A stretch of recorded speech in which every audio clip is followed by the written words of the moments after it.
साथियों नमस्कार। मैं हूं सत्या सेन और आज हम लोग कोटा की धरती पर हैं और कोटा के अंदर मेरे साथ बहुत जबरदस्त लोग बैठे हुए हैं। इनका परिचय भी कराऊंगा। ये सब लोग रियल एस्टेट दुनिया में बहुत अच्छा काम कर रहे हैं और इनके मन में बहुत सारे सवाल हैं, मेरे मन में बहुत सारे सवाल हैं। तो हम लोग चाहते हैं कि जो सवालों की घड़ी है ये कस्टमर की नॉर्मली सवाल होते हैं और इसकी वजह से उसके डिसीजन डिले हो रहा है। तो हम चाहते हैं कि जो डिसीजन डिले हो रहा है उसको हम लोग कैसे वो अपना डिसीजन ले और अपना जो जर्नी है रियल एस्टेट की वो स्टार्ट कर सके। तो मेरे साथ हैं यस सर। इनका द रियल एस्टेट के नाम से यूट्यूब चैनल है, आप यूट्यूब पे सर्च करना, जरूर से मिलना। मेरे साथ है महेश सर। एक घर कोटा में बहुत प्यारा चैनल है, आप जरूर से देखना। हमारे साथ है संदीप सर। इनका है स्मार्ट रियल एस्टेट के नाम से। और हमारे साथ है सुमन मैडम। सुमन मैडम बहुत बहुत थैंक यू आप यहाँ पे आए। और इनका चैनल है सुमन मान के नाम से। तो हम लोग सभी डिस्कस कर रहे हैं ताकि आपके जो जनरल सवाल हैं, बहुत सारे सवाल मेरे पास भी आते हैं कि जब आप सोशल मीडिया पर आते हो, पूरी दुनिया से आप कनेक्ट रहते हो, तो बहुत सारे सवाल रहते हैं और उन सवालों का जवाब यदि मिल जाए तो एक डिस्कशन निकलता है, बहुत अच्छा रस निकलता है।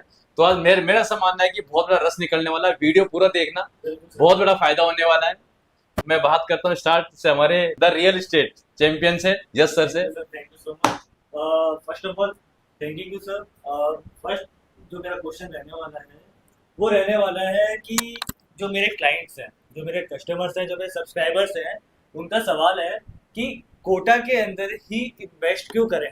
हाँ, तो इस सवाल का आप इस तरीके से जवाब दीजिए कि कोटा में इन्वेस्ट करने के क्या क्या फायदे होने वाले हैं। आपने रियल एस्टेट की आपकी बहुत ही शानदार जर्नी रही है जो कि सब्सक्राइबर लोग सभी जानते हैं। तो मैं चाहता हूँ कि आप एक अपने अंदाज में इसका आंसर दें। देखिए कोटा में इन्वेस्टमेंट क्यों करें, या आप कहीं भी हैं, जयपुर में हैं, जोधपुर से हैं, उदयपुर से हैं, बड़े शहर में, या फिर आप छोटे शहर से हैं, चूरू से हैं, झुंझुनू से हैं, सीकर से हैं, भरतपुर से हैं। तो राजस्थान के अंदर जब कोई व्यक्ति रहता है तो सबसे पहला पार्ट कि उसको बड़े शहर में जाना ही चाहिए। मेरा एक वीडियो भी है कि गांव में प्रॉपर्टी लें या शहर की तरफ जाना चाहिए। तो एक बच्चा जब छोटा होता है, जैसे थोड़ा बड़ा होता है, तो बड़ा होने के बाद में उसको चाहिए एजुकेशन। एजुकेशन कहाँ मिलेगी? किसी बड़े शहर में मिलेगी। जैसे थोड़ा सा यंग एज में आता है, उसको कॉलेज चाहिए, तो अच्छी कॉलेज और स्कूल भी कहाँ मिलेगी? शहर में मिलेगी। उससे बड़ा होता है फिर उसको चाहिए जॉब। जॉब भी कहाँ मिलेगी? किसी बड़े शहर में जाना पड़ेगा। उसके बाद उसको चाहिए फैमिली के लिए एंटरटेनमेंट चाहिए, वो सब भी सुविधा कहाँ मिलेगी? शहर के अंदर चाहिए। उसको एक लाइफ स्टाइल चाहिए। पैसा कमाते हैं आज की डेट में, बढ़िया पैसा कमाते नहीं कमाते? आज की डेट में 12 लाख रुपए सालाना पैकेज होना बहुत नॉर्मल है और 5-5, 10-10 लाख रुपए महीने कमाते हैं। अब पैसा अच्छा कमा रहे हो लेकिन शहर में रह के अच्छी लाइफ स्टाइल जी सकते हो क्या? जैसे आप यंग एज जाते हो, आपके जो माता पिता है वो आपके ओल्ड एज जाते हैं, उनको चाहिए मेडिकल फैसिलिटी, कहाँ जाएंगे वो? शहर में मिलेगी। तो आप कहीं भी रह रहे हैं अभी, आपको ये नहीं पता मेरे बच्चे की जॉब कहाँ लगेगी, मेरे बच्चे का फ्यूचर कहाँ होगा, लेकिन आपको प्लान करना चाहिए ऐसी जगह, किसी बड़े शहर को पकड़ना चाहिए। जयपुर में लोग प्रायोरिटी देते हैं लेकिन जयपुर के बाद कोटा बहुत बड़ा डेस्टिनेशन बनने वाला है। जयपुर की जर्नी जिन लोगों ने देखी है, जयपुर बहुत छोटे शहर में, बहुत छोटी जगह सिमटा हुआ था और आज बढ़ते बढ़ते लगभग 100 किलोमीटर एरिया टच करने वाला है। बिल्कुल सर। बहुत कम रेट्स होती थी। तो जहाँ पे लोग आते हैं वो शहर बढ़ता है, जहां से लोग निकलते हैं वो शहर छोटा होता है। सही कह रहा हूँ गलत कह रहा हूँ? बिल्कुल सही। समझ रहे हो आप? तो कोटा में नए नए लोग आ रहे हैं, कोटा में नए नए लोग आ रहे हैं। जो जर्नी जयपुर ने जी है वो जर्नी कोटा में बढ़ने वाली है। वो ग्रोथ जयपुर से कोटा में जो आपने कोटा में दिया, जयपुर की जर्नी से मिस हो चुके हो। जयपुर की ग्रोथ यदि आप ले नहीं पाए हो तो बहुत बड़ा मौका है कि आप कोटा में आए। कोटा अभी टूरिस्ट हब बनने वाला है, बहुत सारी हम लोग बातें करने वाली हैं। कोटा का पूरा मास्टर प्लान बना हुआ है। कोटा आपका नगर निगम से लेकर के यूआईटी से लेकर के केडी की जर्नी पे आ चुका है। तो बहुत बड़ा बेनिफिट आपके सब्सक्राइबर मिलने वाला है। तो कहीं भी प्लानिंग कर रहे हैं, जयपुर यदि आपके मिस हो चुका है तो कोटा में बिल्कुल मिस ना करना। बिल्कुल सर, बिल्कुल। और मैं भी जस्ट अभी सब्सक्राइबर को ये बताना चाहूँगा कि एक्चुअल में जैसे अभी सर ने बताया इन्वेस्टमेंट को लेके, प्लान को लेके, तो सर आपने अभी कहा कि केडीए कि जो कि कोटा में आ चुका है। तो लोगों का सवाल है कि यार केडीए तो आ गया है, अब केडीए अपनी प्लानिंग किस तरीके से करेगा। जैसे जयपुर में आपकी जेडीए होता था, जयपुर डेवलपमेंट अथॉरिटी, आज जयपुर 45 किलोमीटर तक फैला हुआ है। तो क्या कोटा को आप उसी नज़रिए में देखते हैं या कोटा का विकास कुछ अलग नज़रिए से देखते हैं? थोड़ा सा आप उसके बारे में बताएं। देखिए कोटा के अंदर कोई भी चीज़ अब यूआईटी होती है और यूआईटी से डेवलपमेंट अथॉरिटी बनती है। भले जोधपुर में जेडीए जोधपुर डेवलपमेंट अथॉरिटी बनी हो, जयपुर में जेडी डेवलपमेंट अथॉरिटी बनी हो, कोटा में केडी कोटा डेवलपमेंट अथॉरिटी बन रही है। तो जब यूआईटी से कोटा आपका केडीए बनना एक बहुत बड़ा प्रोसेस है, ठीक है। गवर्नमेंट की नज़र है इसको केडीए बनाना है, तो केडीए बनते ही उससे स्टेट के राइट्स बढ़ जाते हैं। कोटा में जितनी पहले जो जो पावर थी, अथॉरिटी थी, वो सारे काम पहले जयपुर से अप्रूव होती थी, लेकिन अभी सारे काम कहाँ होंगे? कोटा में होंगे। कोटा के लिए अपना एक जो जो इनका लिमिट था इन्वेस्टमेंट करने का, पैसा लगाने का, वो आपका लिमिट बढ़ गया, दायरा बड़ा हो गया, तो इसकी वजह से यहाँ पे ग्रोथ आएगा। तो अब इसके पीछे बहुत सारी जो एक्टिविटी होने वाली है, इंडस्ट्रियल एरिया प्लान करेंगे, कोटा के अंदर पानी है, बिजली है। एक बहुत अच्छी चीज मुझे लगती है कोटा के अंदर कि कोटा में यदि आज 5 लाख लोग नए आ जाए आज रात को भी, तो 1 घंटे बाद सब के सब लोगों को रहना और खाना मिल जाएगा बढ़िया क्वालिटी का। यदि जयपुर में ऐसा हो जाए तो मुश्किल हो जाएगा, जबकि जयपुर बहुत बड़ा शहर है, लेकिन कोटा के लोगों की मेंटली डेवलप हो चुकी है। वो लड़का को नहीं दूंगा, लड़की को नहीं दूंगा, ये नहीं दूंगा, वो इन चीजों से बहुत ऊपर उठ चुके हैं। हर घर के अंदर सुविधा है। तो एज ए बिजनेसमैन मैं देखूं, यदि मैं बिजनेसमैन हूं तो मैं देखूंगा मेरे एम्प्लॉय को रहने की सुविधा मिलेगी नहीं मिलेगी। लिविंग ऑफ कॉस्ट क्या आने वाली है? तो लिविंग ऑफ कॉस्ट कोटा के अंदर, क्योंकि इतनी सारी अपॉर्चुनिटी है, इतना इंफ्रास्ट्रक्चर डेवलप हुआ है, जहाँ पे लिविंग ऑफ कॉस्ट बहुत कम होने वाली है। अच्छा खाना, क्वालिटी फूड यहाँ पे, मतलब 50-60 रुपए के अंदर फुल डाइट, इतना बढ़िया घर का खाना मिल जाएगा। जबकि किसी शहर में आप जाओगे तो 50-60 रुपए में बहुत लोअर क्वालिटी खाना मिलता है, ठीक है। तो बहुत सारी चीजें होने वाली है जिसकी वजह से कोटा के अंदर बहुत अच्छा ग्रोथ होने वाला है, आपका पैसा बहुत तेज से बढ़ने वाला है। इसके बाद बात करूँ बिजनेसमैन की first choice living of cost, मेरे एम्प्लॉय क्या पड़ने वाली। दूसरा पार्ट आता है कि मेरा जो एम्प्लॉय है या मेरी जो कंपनी है उसको चाहिए बिजली और पानी। कोटा में कमी है क्या? समझ रहे हो? किसी के मन में ख्याल भी आ सकता है कि कोटा में बिजली और पानी कभी कमी होने वाली, चंबल में एक आशीर्वाद है या नहीं? समझ रहे हो? और उसके बाद चाहिए कनेक्टिविटी, चाहिए नहीं चाहिए? कनेक्टिविटी यदि आप इसका रोड प्लान देखोगे आप, तो इतनी जबरदस्त कनेक्टिविटी है, भले बॉम्बे से देखो, भले दिल्ली से देखो, भले जयपुर से देखो, बहुत अच्छी है। अब रहा एयर की यदि बात करें तो यहाँ पे एयरपोर्ट का काम चल रहा है, बहुत तेजी से चल रहा है, और गवर्नमेंट का बहुत बड़ा मिशन है कि आने वाले 5 साल से पहले पहले आपको रनवे, बेहतर सब कुछ मिलेगा। तो आज की डेट में लोग जो जब बिजनेसमैन आता है तो वो बाई रोड आता है, तो बाई रोड से लगभग 4-5 घंटे की जर्नी रहती है ना, वो थोड़ा सा मुश्किल होता है उसको मैनेज करना। टूरिस्ट भी आता है तो पहले जयपुर आता है। मेरी खुद का पर्सनल एक्सपीरियंस है, लास्ट जब बारिश का टाइम था तो मैंने अपनी पूरी फैमिली के साथ यहाँ पे 7-8 दिन बिताए, और हम लोग बहुत जगह घूमे, लेकिन मेरी फैमिली का प्लान है, बोले कि कहीं भी घूमेंगे और घूमेंगे लेकिन कोटा पक्का जाए। अच्छा, यहाँ की जो नेचुरल है, यहाँ के जो झरने ना बनाए हुए नहीं, आप बरदा डैम जाओ, आप गरडिया जाओ, आप बूंदी के अंदर जाओ, मतलब यहाँ 25 किलोमीटर के एरिया के अंदर इतनी सारी जगह, नेचुरल जगह है, जहाँ पे आपको जब जाओगे तो लोगों को नेचर का अच्छा लगता है। तो आने वाले टाइम लोग पहले कोटा आएंगे, देन प्लान करेंगे जयपुर का, तो टूरिस्ट पॉइंट बनेगा नहीं बनेगा, फेवरेट बिजनेसमैन की फेवरेट प्लेस बनेगी नहीं बनेगी, समझ रहे आप? इसके अलावा गवर्नमेंट ने इंडस्ट्रियल एरिया बहुत प्लान कर रखा, प्री प्लान कर रखा, केडीए बनने के बाद और तेज होने वाला है। तो कोटा नो डाउट जो जयपुर का जो स्टेज है उसको बहुत ज्यादा क्रॉस करने वाला है, बहुत तेज आगे बढ़ने वाला है। Yes Mahesh sir. जी सर, नमस्कार। मेरा तो सर यही सवाल था कि अपने जैसे ये क्या केडीए अप्रूव्ड और रजिस्टर्ड वाली जो काउंसिल होती है, लोग कई पूछते हैं कि यार अप्रूव्ड में ही क्यों लें, उनके क्या फायदे हैं, है ना? तो ये सवाल है सर, ज्यादा कोई इतने बड़े नहीं। देखिए लोग ना आपसे भी पूछते हैं, लोग मेरे से भी पूछते हैं। देखिए 2 चीज होती है रियल एस्टेट के अंदर, कि आप जो प्रॉपर्टी ले रहे हो, 2 चीज बिकती है मार्केट के अंदर, और कस्टमर 2 ही चीज खरीदता है, एक खरीदता है लोकेशन, एक खरीदता है रेट। समझ रहे हो? लोकेशन मतलब मेरा बजट बहुत अच्छा है तो मैं लोकेशन खरीदूंगा, मुझे प्राइम लोकेशन पे चाहिए जहाँ मार्केट हो, सब कुछ हो। रियल एस्टेट में सबसे अच्छी बात है कि लोकेशन प्राइम होती नहीं, लोकेशन प्राइम बन जाती है।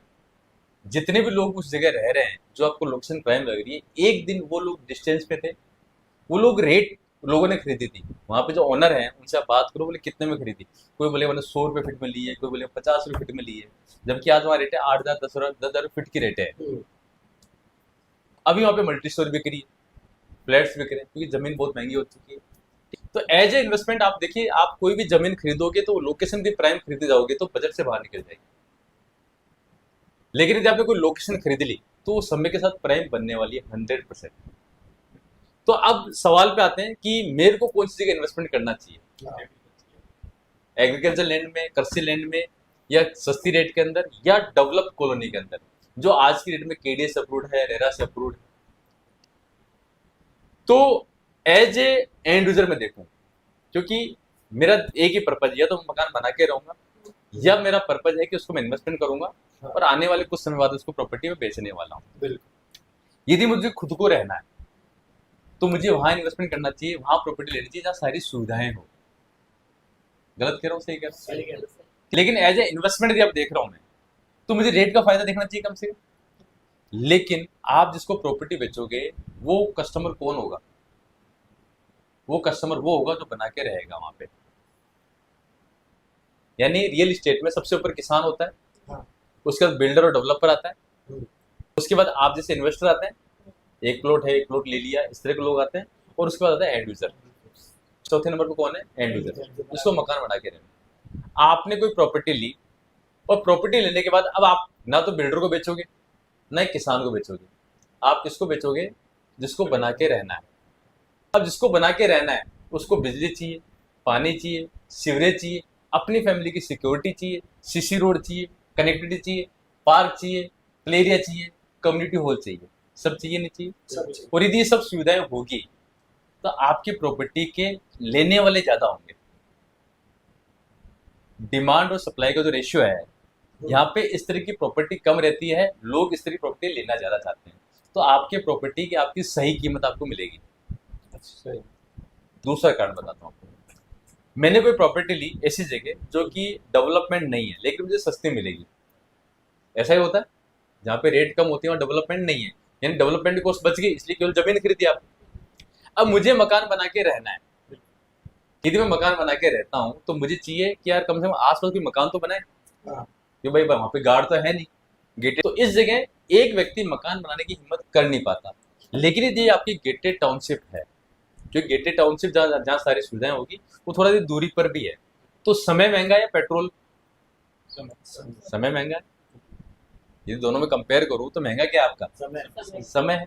तो जो प्रॉपर्टी आपको डिस्टेंस में लग रही है उसको कवर करने में इतना समय नहीं लगता जितना प्रॉपर्टी के जब शहर में हम जाते हो तो आपको समय ज्यादा लगता है। सही।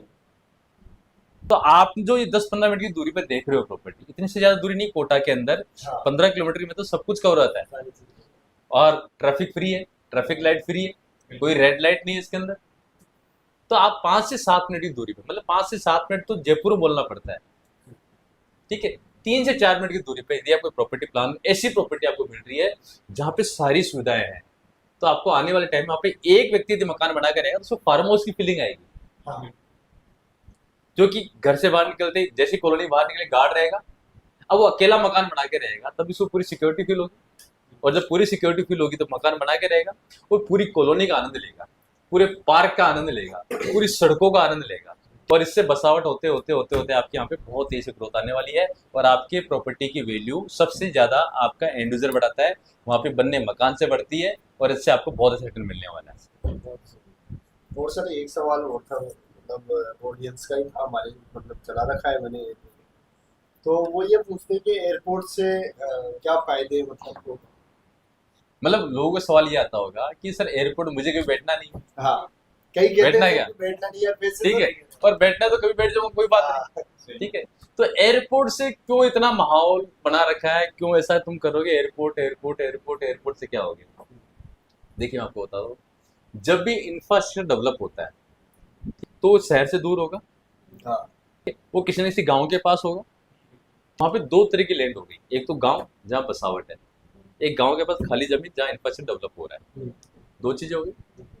अब मुझे एक बात बताओ कि जहाँ पे इंफ्रास्ट्रक्चर डेवलप हो रहा है इसकी वजह से गांव के प्रॉपर्टी की वैल्यू बढ़ेगी क्या? गांव में जो व्यक्ति रह रहा है उसके मकान की कीमत बहुत भयंकर बढ़ेगी क्या? ऐसा लगता है कि यार गांव की प्रॉपर्टी की वैल्यू बढ़ेगी।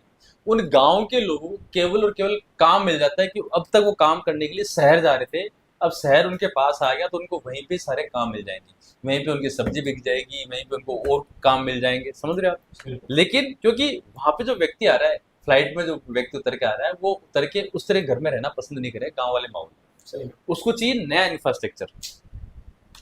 जब एरोप्लेन, जब आपका इस तरह कोई भी इंफ्रास्ट्रक्चर डेवलप होता है कि स्कूल आता है, कॉलेज आता है, हॉस्पिटल आता है, एयरपोर्ट आता है, इस तरह की एक्टिविटी से क्या होता है कि नया व्यक्ति उस जगह आता है। अभी आप लोग क्या करते हो, जयपुर जाते हो एयरपोर्ट, यदि आपको कहीं भी जाना है तो आप कहाँ जाओगे, जयपुर जाओगे। जयपुर जाकर के आप कहीं और जाओगे। लेकिन अब मैं कहीं और हूँ, तो मैं अब मान लो मैं बूंदी का हूँ, झालावाड़ का हूँ, जैसे 100-150 किलोमीटर एरिया में कहीं भी रहता हूँ, तो मैं पहले कहाँ आऊंगा, कोटा आऊंगा। पहले जो उतर के मैं जयपुर में जो खर्चा करता था, जयपुर में होटल देखता था, जयपुर में चाय पीता था, जयपुर में और सारे खर्चे करता था, वो सारे खर्चे कहाँ करूंगा, कोटा में करूंगा। तो कोटा की जो अर्थव्यवस्था बढ़ेगी नहीं बढ़ेगी, ठीक है। इससे वहाँ पे शॉपिंग मॉल डेवलप होंगे, या वहाँ पे कमर्शियल एक्टिविटी होगी, वहाँ पे होटल्स खुलेगी, और उस वाले एरिया के अंदर सारी एक्टिविटी इन्वॉल्व होके वहाँ पे इंफ्रास्ट्रक्चर डेवलप होगा, वहाँ पे टूरिस्ट पॉइंट बढ़ेगा, ठीक। तो इसकी वजह से पूरे कोटा में एम्प्लॉयमेंट आएगा, पूरे कोटा के अंदर मार्केट तेजी से होगा, और उसके आसपास यदि आपने कोई प्रॉपर्टी की प्लानिंग कर रखी है तो आपकी प्रॉपर्टी की रेट बढ़ेगी। जिस जगह आप किसी शहर में गए, आपने देखा होगा किसी भी रेलवे स्टेशन के आसपास बसावट आई थी पहले।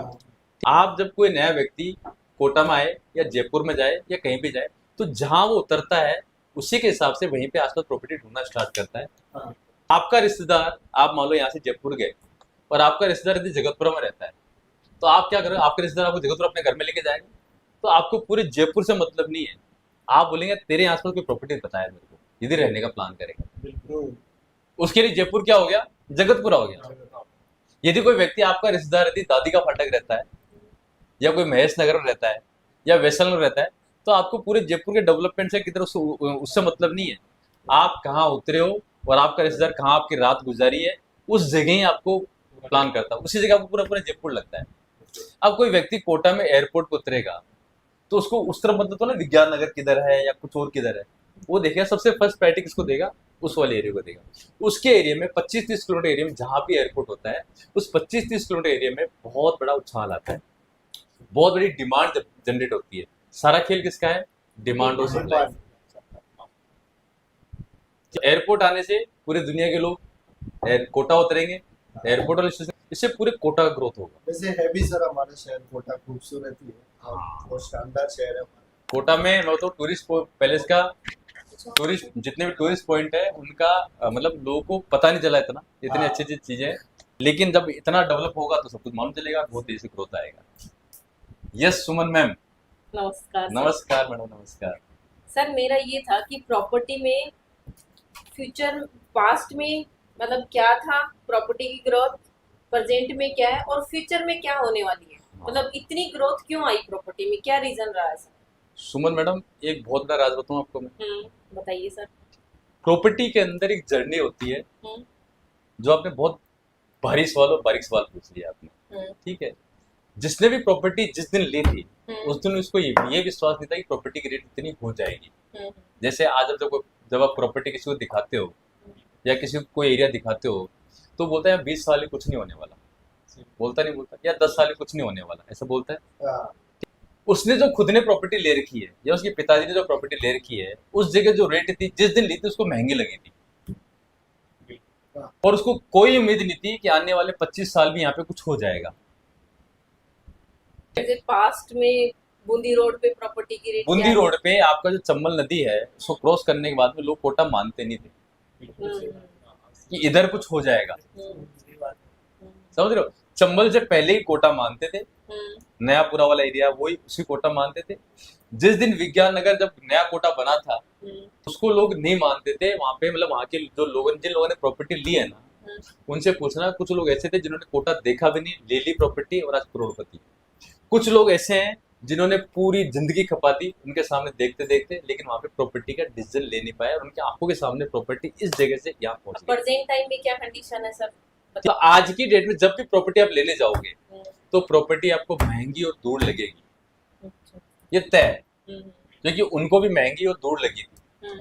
उनसे जब बात करोगे तो बताएंगे कि मतलब सर हम लोग जाते थे तो मतलब यहाँ तो कहानी अलग है, यहाँ तो जंगल था, यहाँ तो शेर घड़ियाल मगरमच्छ आते थे, हम तो जाते नहीं थे, ग्रुप में जाते थे, इकट्ठे होके जाते थे, इस तरह की बातें होती है। मैं पर्सनली बहुत लोगों से मिला हूँ, लेकिन आज उसी जगह जब इंफ्रास्ट्रक्चर डेवलप हो गया, तो सड़कें बन गई, बड़ी बड़ी सड़कें बनी, जो अब नई चीज डेवलप होगी। आपका पुराना मकान बना हुआ है और आज कोई मकान बनाओगे तो आज वाला मकान तो आज के हिसाब से होगा, वो आपको अच्छा लगेगा।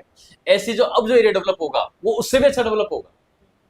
फ्यूचर में क्या रहने वाला है सर, थोड़ा ठीक सा है। बता सकते हैं? तो फ्यूचर के अंदर रियल एस्टेट में आपके बजट में जो चीज आप प्लान कर लेते हो, रियल एस्टेट एक ऐसा सब्जेक्ट है या ऐसा प्रोडक्ट है जिसकी डिमांड हमेशा बनती रहती है। मेरे पिताजी और 3 भाई, तो जब छोटे थे तो दादाजी की जो प्रॉपर्टी थी उनको वो एक ही थी।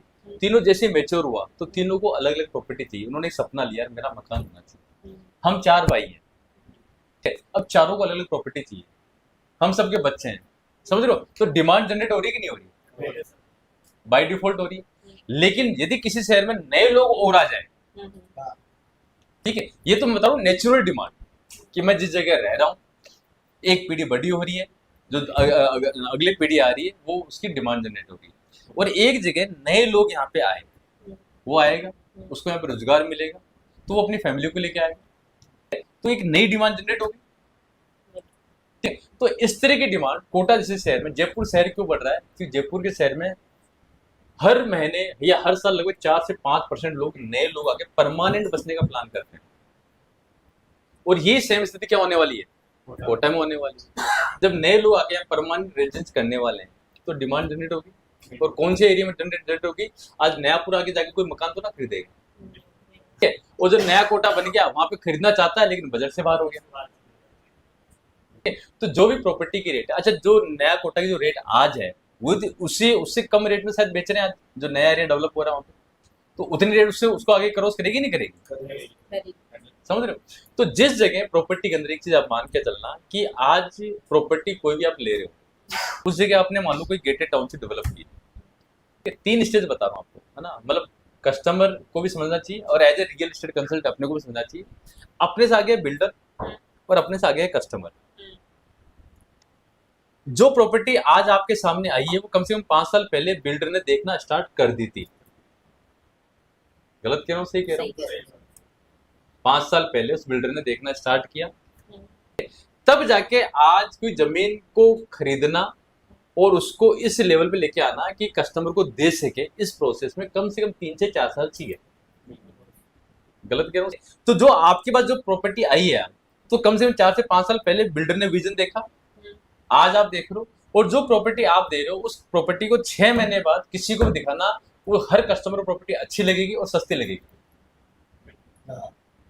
जिस दिन स्कीम खत्म हो जाएगी ना, आज राघव आपको बहुत अच्छी लग रही, डिमांड है, साल भर पहले 8 महीने पहले आपको प्रॉपर्टी आपको और आपके कस्टमर को एज ए रियल एस्टेट आपको महंगी भी लग सकती है और दूर भी लग सकती है। तो 6 से 8 महीने का विजन, यानी जो बिल्डर आपसे 5 साल पहले बिल्डर देख रहा है और कस्टमर देखता है आज के 6 महीने बाद का विजन, समझ रहे हो? वो कस्टमर को आज देखना है, बस उसको अपनी आंखों से दिखाना है। तो इससे फायदा किसका? कस्टमर का फायदा है। सर मेरा एक सवाल और था। हाँ, सर रेरा अप्रूव प्रॉपर्टी जो रेरा रजिस्टर होती है उसका क्या फायदा होता है? क्लाइंट हमसे सवाल करता है कि इससे क्या फायदा होता है? रेरा अप्रूव्ड प्रॉपर्टी से क्या फायदा होता है? सवाल आता ही नहीं आता, ठीक है? आता है। देखिए क्योंकि कोटा में लोगों को बहुत कम पता है इस बारे में कि हाँ। रेरा। कोटा नहीं, देखिए कोई भी नया शहर डेवलप होता है, जैसे जयपुर था, जयपुर पहले सोसाइटी पट्टा हुआ करता था और यहाँ पे एग्रीकल्चर लैंड होती है। एग्रीकल्चर लैंड लिया आपने और आपने अपने साथ प्लॉटिंग कर ली और बेच दिया आपने। ये वाला सिस्टम चला हुआ है। ये वाला यूआईटी आया, फिर केडी आया और अभी मतलब केडी और रेरा दोनों साथ में। जमीन जिंदगी भर कमाई का पैसा लगाते हो, समझ रहे हो? यानी मेरे पास कोई व्यक्ति आता है तो या तो 15-20 साल लोन लेके और अपना वो प्रॉपर्टी अपने नाम करने वाला है, या 15 से 20 साल की सेविंग मुझे देगा तब प्रॉपर्टी उसके नाम होने वाली है। तो बहुत मोटा पैसा लगने वाला है और बार बार लगाया नहीं जा सकता। ऐसा नहीं आज आपने कोई चीज ले ली, पसंद नहीं है, चलो कोई बात नहीं दूसरी ले ली, ऐसा होता नहीं, ठीक? और प्रॉपर्टी आप ले रहे हैं ताकि आप या तो मकान बना के रहें या फिर किसी को दिला सकें, ऐसे जो वो मकान बना के रह सके। 2 ही स्टेज होती है, ठीक है? तो यहाँ पे प्रॉपर्टी पे डबल सिक्योरिटी होनी जरूरी कि नहीं जरूरी? एग्रीकल्चर लैंड लेने का मतलब अब पूरी की पूरी डिपेंड करता है कि जो बेचने वाला उसका ईमान कितना ईमानदार है। यदि वो ईमानदार है, ऐसा नहीं एग्रीकल्चर लैंड पूरा कोटा बसा है तो सब लोगों ने बेईमानी की, ऐसा नहीं है। लेकिन समय के हिसाब से प्रॉपर्टी महंगी होती है और प्रॉपर्टी में बहुत सारे लोग होते हैं, पूरी फैमिली इन्वॉल्व होती है, ठीक है? जब कृषि भूमि है तो जमीन उस किसान के नाम ही बोल रही है, ठीक है? यूआईटी, केडी और रेरा आते ही आपके लीगल को लेके सारे क्लियर हो गए। मैंने मोबाइल खरीदना है, पैसा दिया, पैसा उसके पास है, मोबाइल मेरे घर पर है, ऐसा ही होता है।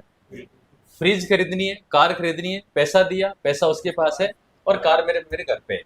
जमीन में पैसा दे तो मैं ही घर पे रहता हूँ, जमीन वहीं रहती है।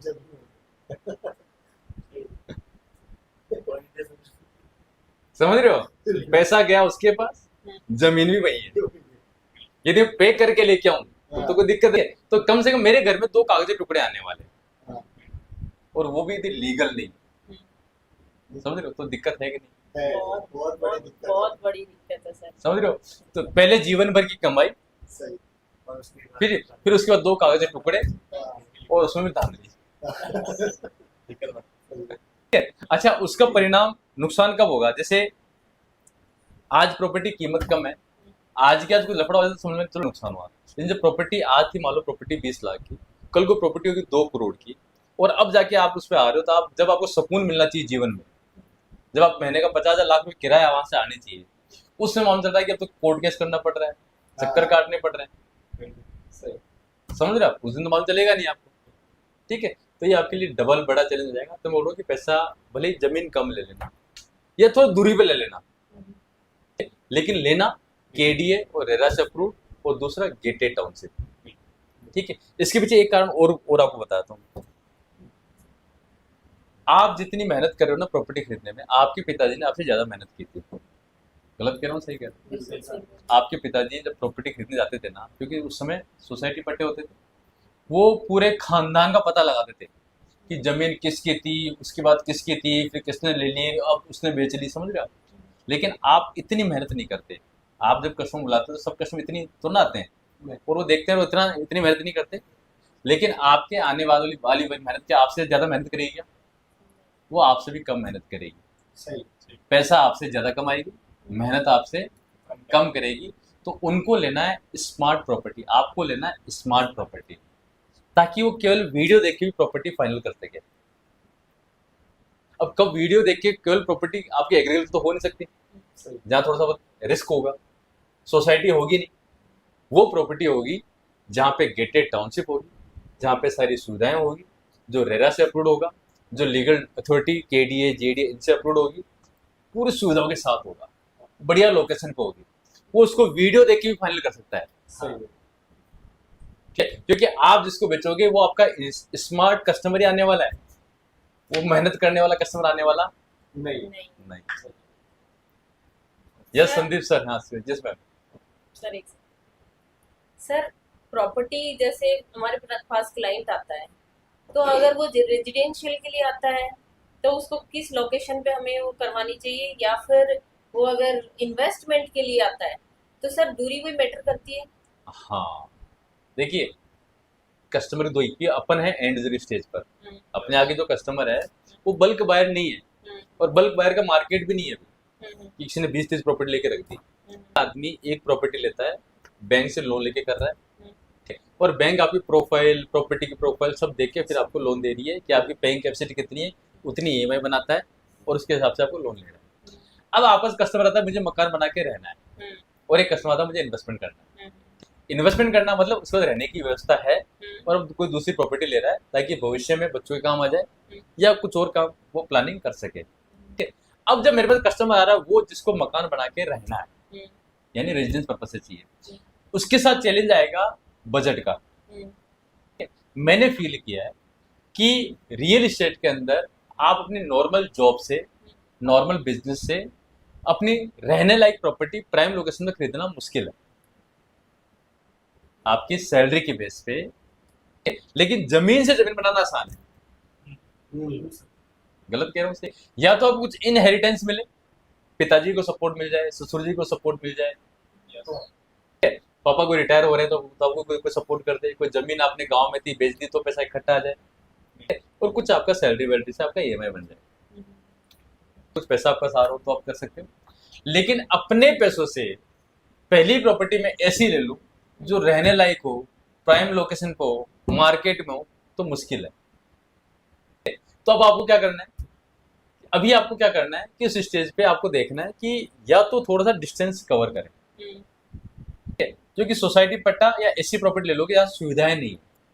एक अच्छी लाइफस्टाइल बनाने के लिए, जैसे आप जब आप मकान में रहते हो तो उसमें कमरा भी होना चाहिए, कमरे में बालकनी भी होनी चाहिए, लेट बाथ भी चाहिए, किचन भी चाहिए, हॉल भी चाहिए, आगे स्पेस चाहिए, पार्किंग भी चाहिए, सब कुछ चाहिए नहीं चाहिए। वैसे ही एक अच्छी लाइफस्टाइल जीने के लिए केवल मकान नहीं चाहिए, वहाँ पे कॉलोनी में पार्क भी होना चाहिए, बच्चों के लिए प्ले एरिया भी होना चाहिए, गार्डन भी होना चाहिए, सड़कें भी अच्छी होनी चाहिए, कनेक्टिविटी भी होनी चाहिए। और मूलभूत समझ रहे हो आप? वो सारी सुविधाएं होनी चाहिए। भीड़ भड़का ही तो वैसे ही ऑफिस में रहता ही है। घर से जब ऑफिस जाते हैं, मतलब ऑफिस से, ठीक है, तो थोड़ा डिस्टेंस यदि प्रॉपर्टी ले सकते हैं तो आज आप प्लॉट लेने की प्लानिंग करें और 2 साल 3 साल 4 साल बाद लेने के बाद आप उस पर मकान बनाए अपना, कोई इशू नहीं है। या फिर यदि बजट का इशू है तो आज आप कोई भी प्रॉपर्टी लेके फट के, ठीक है, जहां आप लेना चाहते हैं वहां प्रॉपर्टी किराए पे ले। आप हिसाब लगाना कि मैंने 5 साल में कितना पैसा किराए पे देना हो और 5 साल में इस प्रॉपर्टी की वैल्यू कितनी हो जाएगी। तो 5 साल बाद आपके दो ऑप्शन रहेंगे, या तो कॉलोनी इतनी अच्छी हो जाएगी कि उसमें आप मकान बना के रहेंगे। आज के 2.5 से 3 से 4 साल पहले आप चले जाओ, जो प्रॉपर्टी आपने देखी थी वो प्रॉपर्टी उस दिन पसंद नहीं आई थी लेकिन आज पसंद आ रही है। हाँ यार आज यहाँ प्लॉट तो मजा आ जाए, समझ रहे हो? तो आज आप जो प्रॉपर्टी देख रहे हो तो हो सकता है आज आपको लगे कि यार दूर है, लेकिन 5 साल बाद वही प्रॉपर्टी आपको अच्छी लगेगी, लेकिन वहां पे एक चीज आपके हाथ से निकल जाएगी। वो क्या है? उसकी प्राइस। प्राइस बढ़ जाएगी। समझ रहे हो? उतने ही प्राइस में आपको फिर और डिस्टेंस पे आगे जाना पड़ेगा, फिर सेम कहानी शुरू हो जाएगी। यहाँ इस रेट में मिलेगी नहीं, वहां उतना दूर में जाऊंगा नहीं, तो हमेशा भी शहर बढ़ता जाएगा, अपनी उम्र बढ़ती जाएगी, अपना बजट कम होता जाएगा। वही बात आ गई सर कि अभी जैसे मैम का सवाल था कि पास्ट, फ्यूचर और प्रेजेंट। हाँ, तो अभी जैसे मैम ने सवाल रख ही दिया था, इस सवाल में यही तो आ गया कि अभी आपको जैसे क्या हुआ कि आपने कुछ टाइम पहले वही प्रॉपर्टी आपको महंगी लग रही थी, हाँ प्रेजेंट टाइम पे आप ले नहीं पा रहे और फ्यूचर की आप उस पर सोच नहीं पा रहे। हाँ, अब क्या हो रहा है कि आप कुछ दूरी पे आपको जाना पड़ रहा है आपके बजट के हिसाब से। अब दूर तो जा रहे हो, अब आपके मन में सवाल ये आ रहा है कि यार चलो ठीक है बजट में तो आ रही है अपने, पर हम उस पर जाए क्यों, जाए। दूरी है इतनी। और ये वो अगर ये समझ लेंगे कि आज से पहले भी तो ये सवाल था, जो पहले दूरी थी उसको बजट में नहीं था, आज वो दूरी जो है वो बजट में आ गई। आगे अगर उन्होंने फैसला नहीं लिया तो वो बजट फिर थोड़ा से और वही डिस्टेंस से ऊपर जाना बढ़ पड़ेगा, जाएगा। थोड़ा और डिस्टेंस जाना पड़ेगा। बिल्कुल। ठीक है, मेरे को एग्जाम्पल लाइव याद आ रहा है, विंदायका में एक प्रोजेक्ट था हमारा 16,000 रुपये गज के अंदर। ठीक है, मैंने तो लोगों को रिकमेंड किया था, 16,000 रुपये गज में रिकमेंड किया था, आज के लगभग 4 साल पहले। आज वहाँ पे रेट लगभग 40 को टच कर गई। अच्छा, 16,000 लोगों को दूर लगा बिल्कुल। और लगभग वहां से 15 किलोमीटर आगे भी 19,000 रुपये किराया था। ठीक, तो जिन लोगों ने 16,000 रिजेक्ट किया था उनके 2 ऑप्शन है, या तो वहां 40,000 रुपये गज के थे, या उससे 15 किलोमीटर आगे भी 19,000। यदि उन्होंने 16 में ले लिया होता तो क्या ऑप्शन थे? 2 ऑप्शन थे। वो कॉलोनी इतनी जबरदस्त हो चुकी है कि वहां मकान बना के देते, वरना 40 में बेचे कहीं प्रॉपर्टी प्लानिंग कर लेते।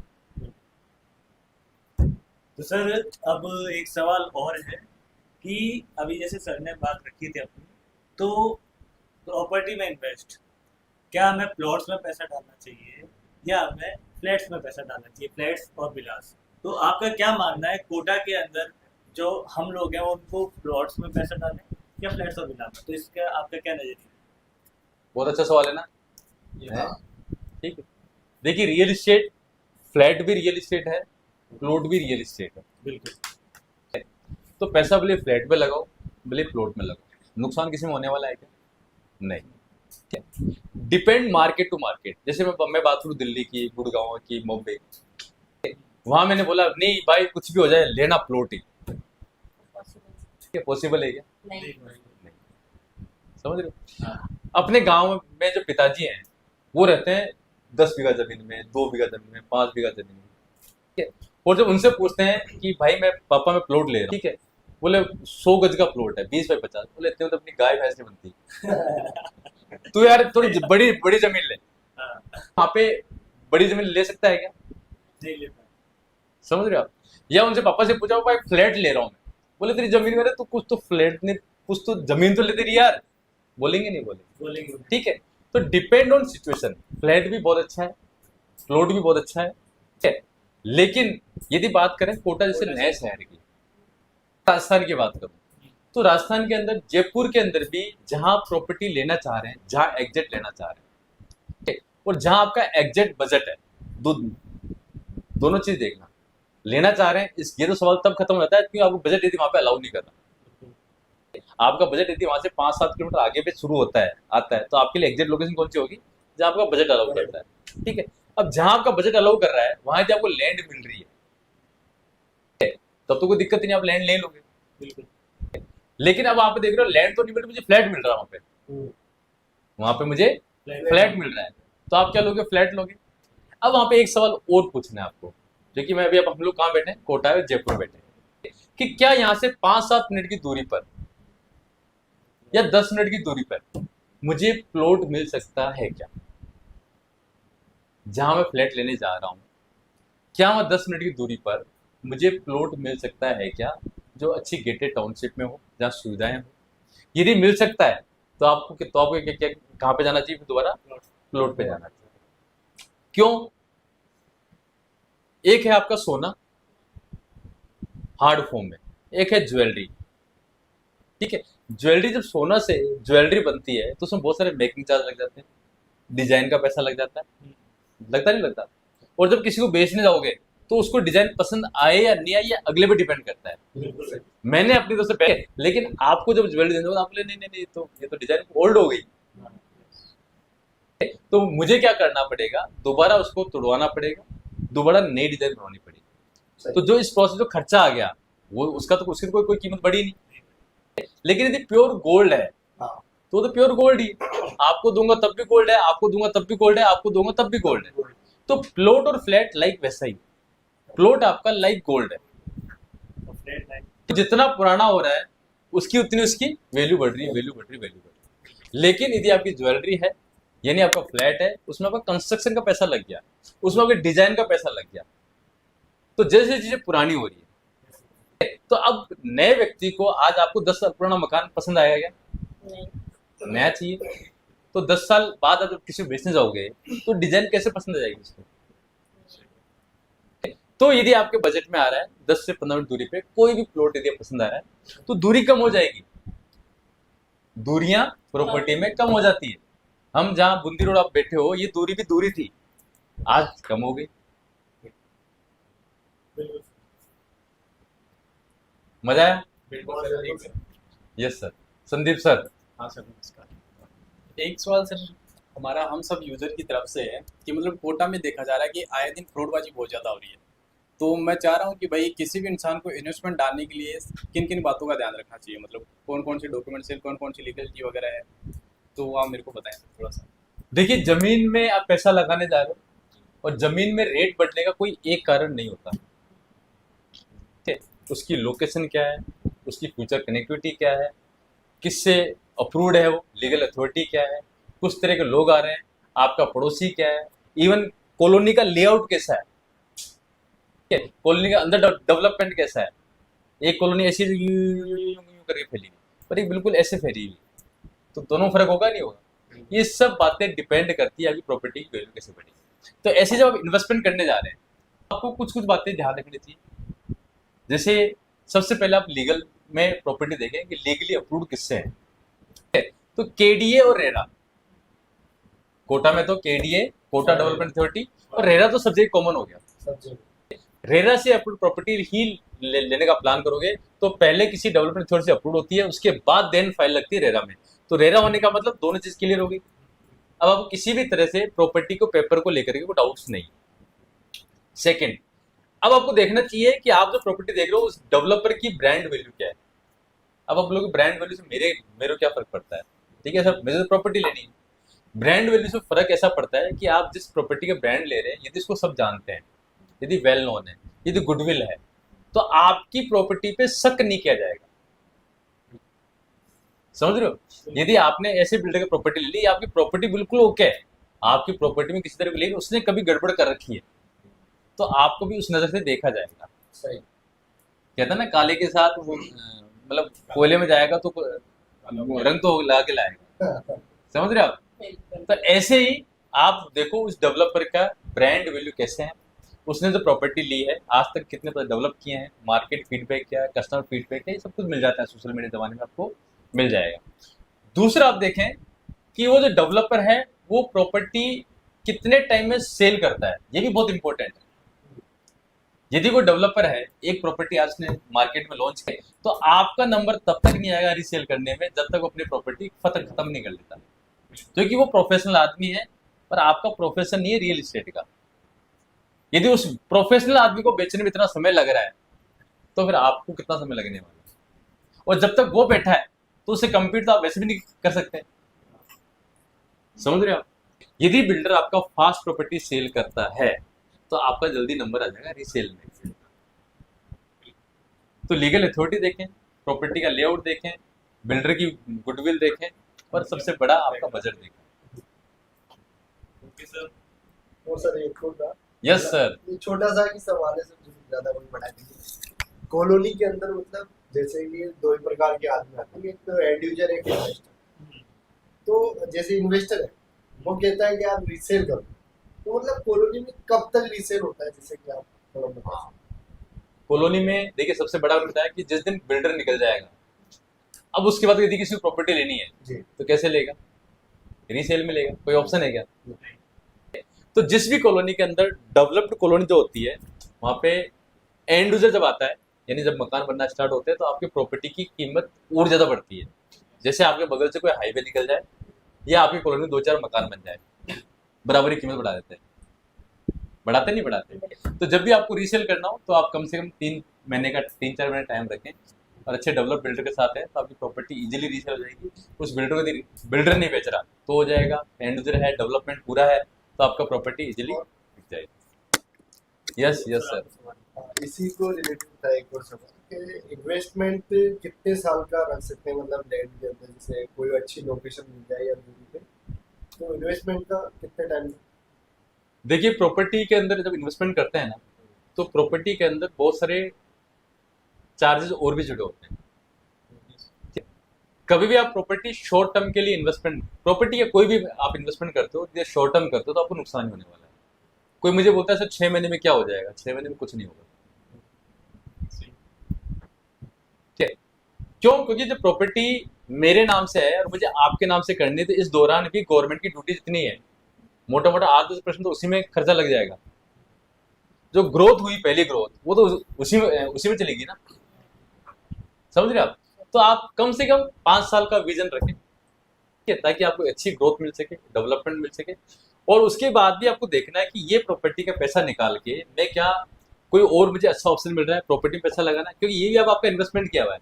जितना समय डालेंगे उतने आपको ग्रोथ मिलने वाली है, बड़ा बेनिफिट होने वाला है। तो बहुत शॉर्ट टाइम के लिए आप रियल एस्टेट में आ रहे हैं तो आपका लक ही काम कर जाए तो बात अलग है, बाकी आप थोड़ा सा लॉन्ग टाइम विजन रखें। और सर एक और था, जैसे जेडी की कोई गाइडलाइन है, मतलब जैसे पट्टा वगैरह देते हैं तो आउटन देते हैं कि आउटन पे ऐसा लिखा हुआ रहता है जैसे 5 साल में आपको निर्माण करना अनिवार्य है गवर्नमेंट के नियम अनुसार, अगर नहीं करते हैं तो आपको उसकी डीएलसी वैल्यू के हिसाब से कुछ चार्जेस देने पड़ते हैं, ऐसा कुछ ठीक है ना?